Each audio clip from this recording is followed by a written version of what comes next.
सेठ जी प्रणाम।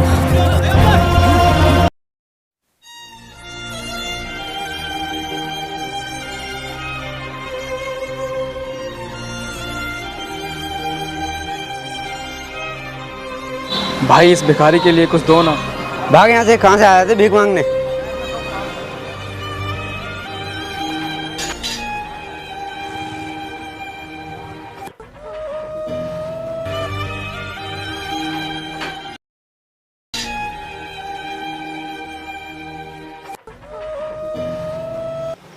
मुझे ये आदमी बहुत अमीर लगता है। अगर मैं इससे जाके कुछ मांगूंगा तो मुझे ये अच्छे पैसे देगा।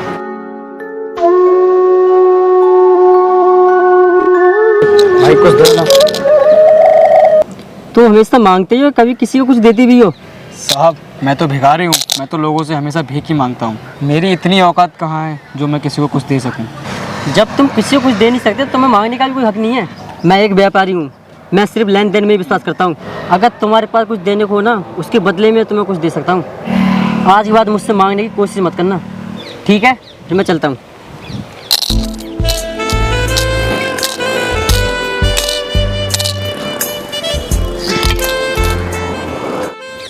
शायद मुझे भीख में अधिक पैसा इसलिए नहीं मिल पाता क्योंकि मैं किसी को उसके बदले कुछ दे नहीं पाता हूँ। लेकिन मैं तो भिखारी हूँ, किसी को कुछ देने के लायक भी नहीं। लेकिन कब तक मैं लोगों को बिना कुछ दिए ऐसे मांगता रहूँगा। ओ भैया ज़रा इधर आना।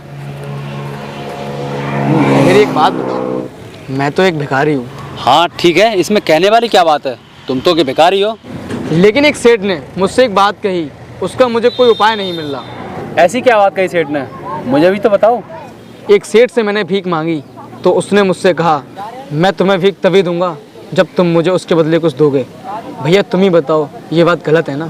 जब मेरे पास कुछ होता तो मैं भीख क्यों मांगता? देख भाई, उस सेठ ने जो कहा वो सही कहा। अब उसका उपाय तुम खुद ढूंढ लो, तुम्हें क्या करना है।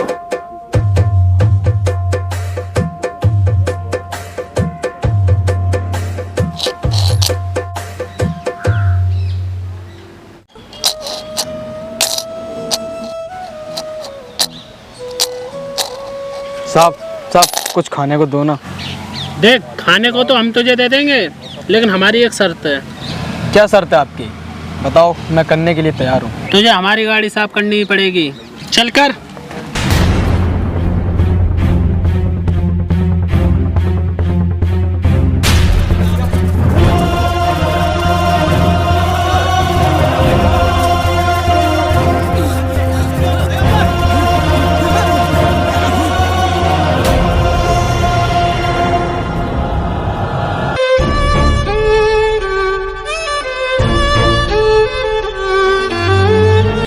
लो भैया, हो गई आपकी गाड़ी साफ।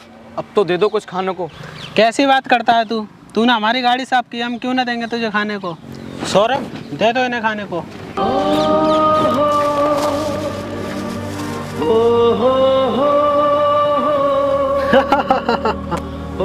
साले इतना अट्टा कट्टा शरीर लेके घूमते हो, कुछ काम धंधा क्यों नहीं करते हो? ला सौरभ के ला, ले ले ले ले खा। साले भीख का बहाना करते हैं, मौका देख के ही सामान पार कर देते हैं।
ये आइडिया सही रहेगा।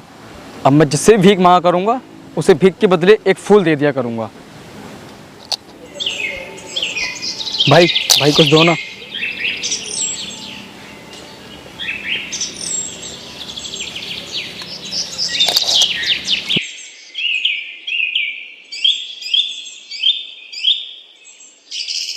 हेलो, बात हुई उससे? क्या बोल रहा है वो? 2 करोड़ की बात हुई है यार। भाई कुछ दो ना। 1 मिनट होल्ड करना यार। लो यार भाई, लो। ठीक है, बात कर लेना। जब से मैंने ये काम स्टार्ट किया है तब से मुझे पहले से ज़्यादा भीख मिलने लगी है। ठीक है, मैं कल तक पहुंच जाऊंगा। सेठ जी, आज मेरे पास आपको देने के लिए कुछ है। आप आज मुझे भीख दीजिए, मैं आपको उसके बदले में कुछ दूंगा।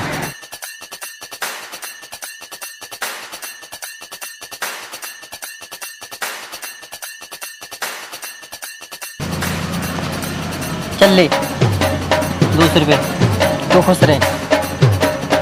लीजिए। ये बात मुझे बहुत पसंद आई। वाह क्या बात है, आज तुम भी मेरी तरह एक व्यापारी बन गए हो।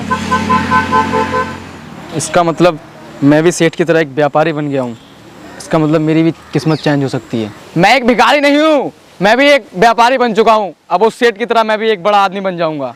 लगता है ये भिखारी पागल हो गया है।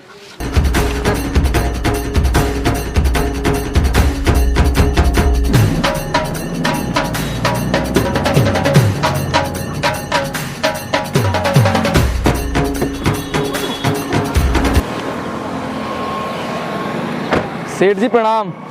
क्या आपने मुझे पहचाना?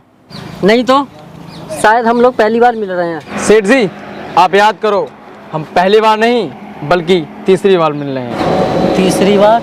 हम कब मिले थे? सेठ जी हम पहले भी 2 बार मिल चुके हैं। मैं वही भिखारी हूँ जिसको आपने भीख के बदले कुछ देने की सीख दी थी और दूसरी मुलाकात में बताया था कि मैं वास्तव में कौन हूँ।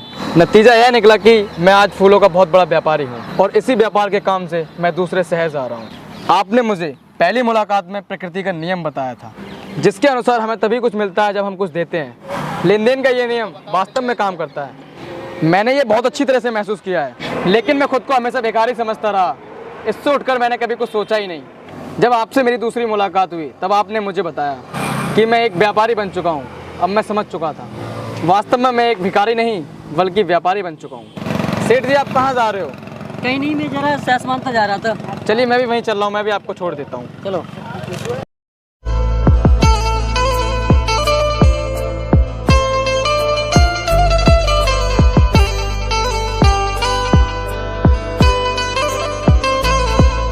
दोस्तों, जब तक भिखारी ने स्वयं को भिखारी समझा, जब तक भिखारी रहा और उसने स्वयं को व्यापारी समझा तो वह व्यापारी बन गया।